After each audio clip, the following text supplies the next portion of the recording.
Hey everybody, Nick here, and today I got a review for you of this little guy right here. This is the most reflective watch ever, the Hamilton Field H705750 Khaki Automatic Watch. First off, I want to thank very much my buddy Nathan for loaning this guy my way. I've been interested in checking out a Hamilton, but didn't quite want to take the bath on buying one new. And he said, hey, I've got one, want to check it out? Like, yeah, sure thing, absolutely. Next thing, let's do a little bit of size measurement right here. And what we see here is that the overall width of this guy is 45 with the crown, about 42 without the crown.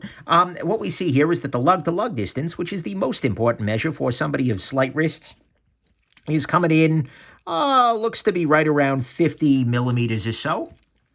So it is not a tiny watch on the wrist whatsoever. The thickness of this guy is quite petite at 11.6 millimeters.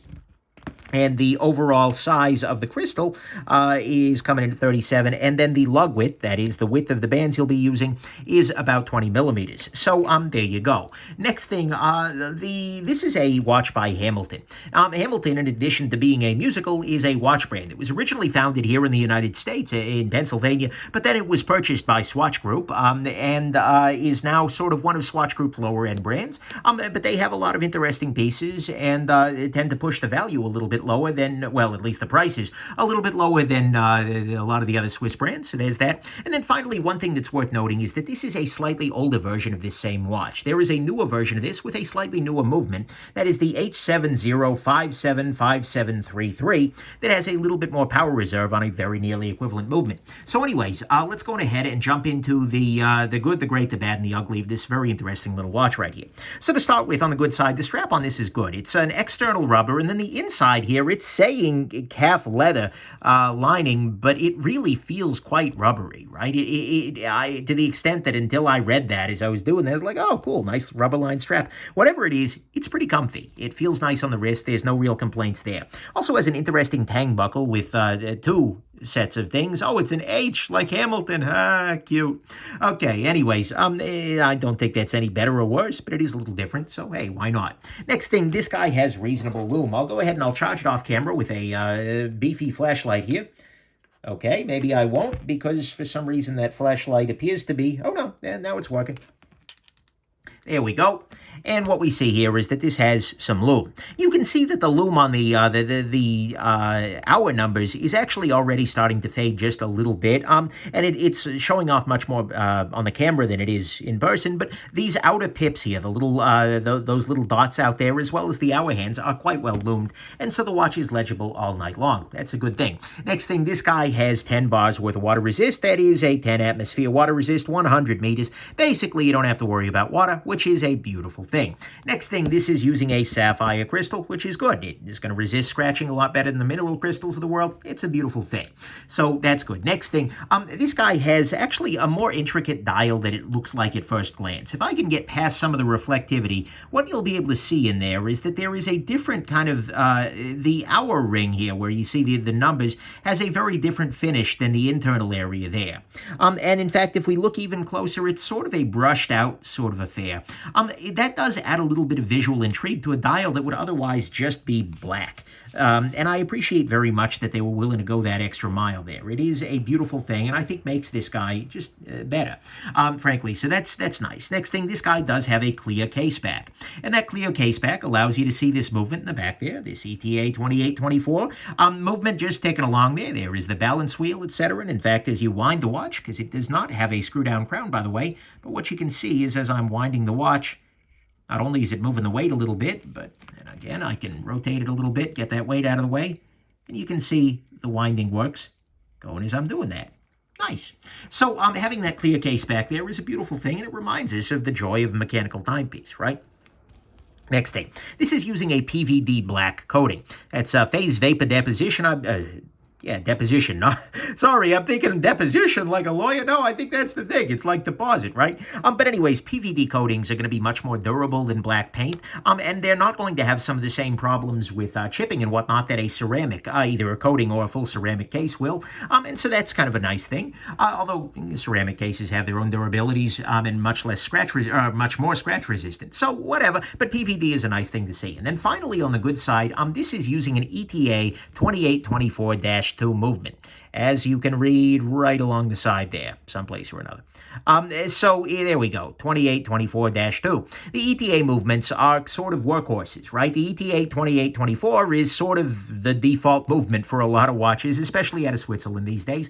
And given that it is made by the Swatch Group, yeah, but it is a super mainstream movement, which means that you could take this watch with this movement to pretty much any watchmaker on, at least who is worth a damn, and they will be able to service it, right? This has no fancy to do it. It's not like, oh my God, you're going to need to go to a special boutique. No, this is a good working movement here. It does great.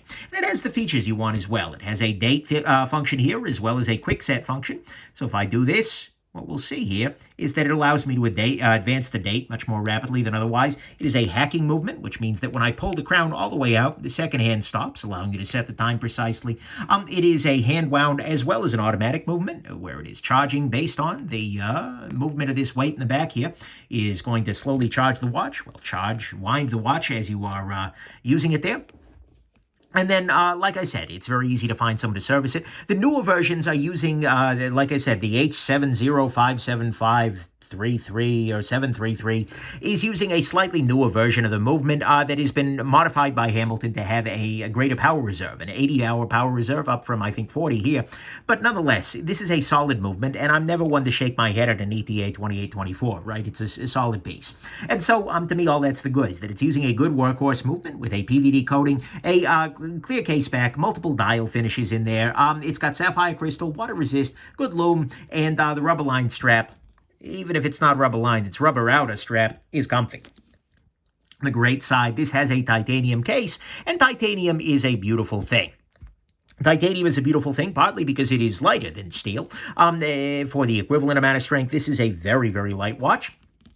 Makes the watch lighter. It also makes it a little bit warmer. Titanium just has a feel to it. And mind you, I have a lot of titanium in my life. The rest of my life, I am a knife reviewer, right? And so titanium is never far from my table, so to speak. But at the same time, it's nice to see it on watches. And I really think that titanium should just be used more on watches. And the idea of a nice lightweight watch, oh, that's just a beautiful thing to me. So it's good to see a titanium case on this guy. And I think that's absolutely what makes this guy great. On the bad side, to start with, this, like I said, I think this particular model is discontinued, but even still, availability online isn't great for even the newer one. This may just be because of how their distributorship works, but very often where you see these guys is at gray marketplaces, and it's always generally better to buy from an AD that you've got a good relationship with and do not pay retail, but still, availability is a little bit weird for these guys. Next thing, the loom on this. Like I said, the loom is good, but if actually, without recharging it, what we're going to see here is that although the outer pips are definitely glowing pretty well, the numbers are starting to disappear already. I would much prefer to see the numbers really coated with loom, right? This is a watch that has literally no reflectivity, and reflectivity on hands is a thing because it also, this is a Seiko Alpinist, by the way, it also allows you to read the hands in other settings. That reflectivity can help the hands catch the light. Here you are depending on the loom to do the work, so they should really overdo that loom here. Right, so that is something to consider. Next thing, this has the black coating, and the black coating is great, but it does show wear.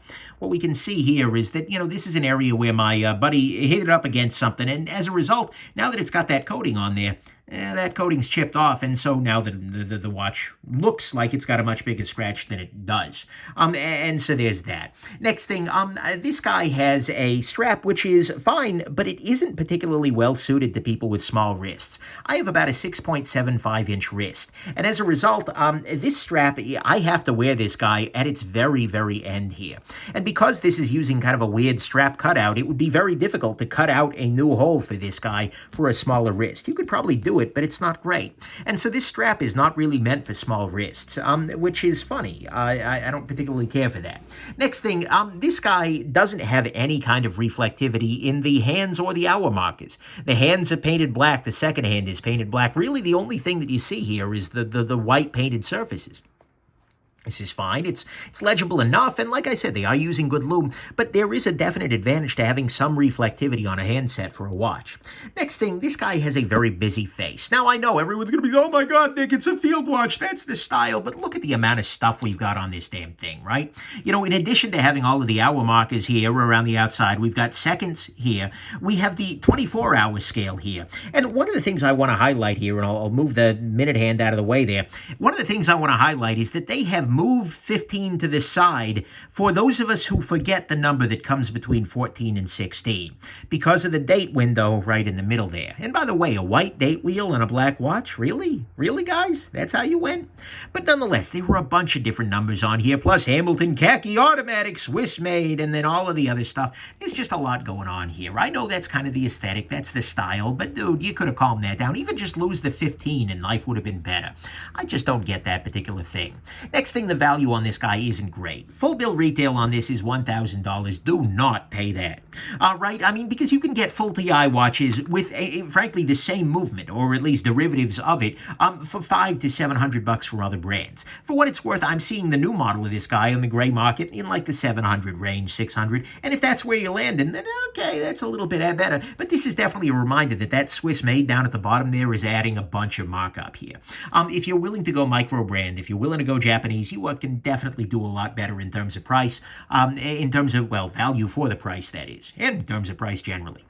So to me, all of that is the bad. The value here isn't very good, and we see that in the secondary market prices as well as the gray market. The face is very busy. There is no reflectivity in the face, at least in the hands. There is a short strap. The black coatings definitely will show wear. I'd like to see the Loom dialed up just a bit higher if that's all we've got, and the availability on these guys is a little spotty. On the ugly front, there are two ugly issues here. The first one is that this watch is the most reflective thing freaking ever. A combination of the matte dial with relatively low contrast, as well as, you hear about anti-reflective crystal coatings. This must have like a pro-reflective crystal coating. Because if we put this down next to other things, it is just markedly more reflective. I mean, even, it is a thing. This is really, really reflecty. And beautifully so. I don't even know what's doing it, but it is a thing. And it's not something I'm a big fan of. It was actually kind of annoying wearing it on a regular basis, because all you've got is the white in there, and if the reflection is stronger than the white, it's not great. And the fact that there's no internal reflectation, so I'm not a big fan of these super reflective crystal on here, especially at these kinds of price points. I would hope to start seeing things like anti-reflective coatings. If they're trying to earn that $1,000 Swiss price point, they better earn it with features. And then finally on the ugly front, I love the fact that this watch is made out of titanium. I hate the fact that this watch says titanium on the side here. Like, why? Hamilton, why? It's a beautiful, nice, minimalist titanium case. Like classy, sleek, titanium. No, Hamilton. Titanium! No. Absolutely not. Do not do that. That's just dumb. I bet you could get that off of there, but the question becomes, would you scratch off the PVD coating and whatnot? Boy, is that thing dumb. Like, whoever cleared that in the marketing department is like, no, I'm sorry, go, just leave. To me at least, those are the ugly things, is that this is a super reflective watch right here with my YouTube Play Award there. But anyways, it is titanium marked. So there you go. On the final conclusion front, I think Hamilton is kind of an interesting brand, right? Like I said, it was historically American, gobbled up by Swatch, and now they're kind of on the lower end of Swatch's totem pole. They do a lot of nice stuff, but it occasionally feels like they're not able to do anything too nice to avoid challenging some of the higher end brands. That's just my feeling about it, but it kind of feels like they're being held back a little bit. But the thing is, Hamilton is at its best doing this kind of thing, doing these sorts of relatively conservative, relatively low-key field watches with relatively basic movements. And they're known for having these relatively basic watches, and you know what? That's okay. This is no exception.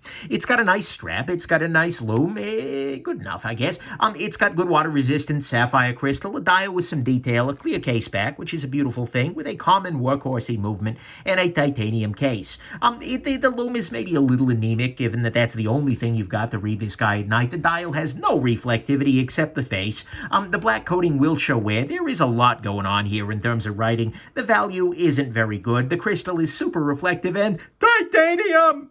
But nonetheless, ultimately, I'm kind of neutral on this guy. Much like the Swiss, I'm feeling pretty neutral here. It is a fine little watch, and if you love the aesthetic, then I can see you liking the piece. It's nice to see titanium on a watch. It's nice to see a bunch of other things, but at the same time, it's not so amazing, and particularly if you can get a good price, though, I can definitely see it. It's also a reminder, though, that Swiss made, especially from one of the higher-end Swissy brands, even though there's an American brand that turned Swissy, There is a cost here. If you are willing to go with a Japanese-made watch, something like, for instance, the Seiko Alpinist is another kind of field watchy sort of thing. This guy's coming in at $700 and substantial and retail, and that's again, don't pay retail for that either. You will spend a lot less money and get a roughly equivalent kind of quality. If you're willing to go quartz, then the world is your oyster at this price point. I mean, this Meritac here is a fully titanium quartz watch here that with the same field aesthetic, and this guy was $300, right? You can get a lot less watch for the money, or even the Citizen BM8180 is a really good, relatively small field watch sort of thing. Again, quartz, but that's okay. This is definitely, you are paying a fair amount of money. So you want to make damn sure you're not paying retail for this guy, or frankly, I would say for Eddie Hamilton. This is a watch that is really best bought on significant discount. Final conclusion, though, this is a fine watch, and if you love the look, I think it's going to be great, and it's going to be a fine piece in your collection. It'll serve you very well. It's a reasonably solid tool watch. If you're not over the moon with the style, though, then I think you need to remember that you are in a very, very wide field watch with lots of options here. So anyways, hope this has been interesting to you, and have yourselves just an absolutely titanium wonderful rest of your day. Bye now.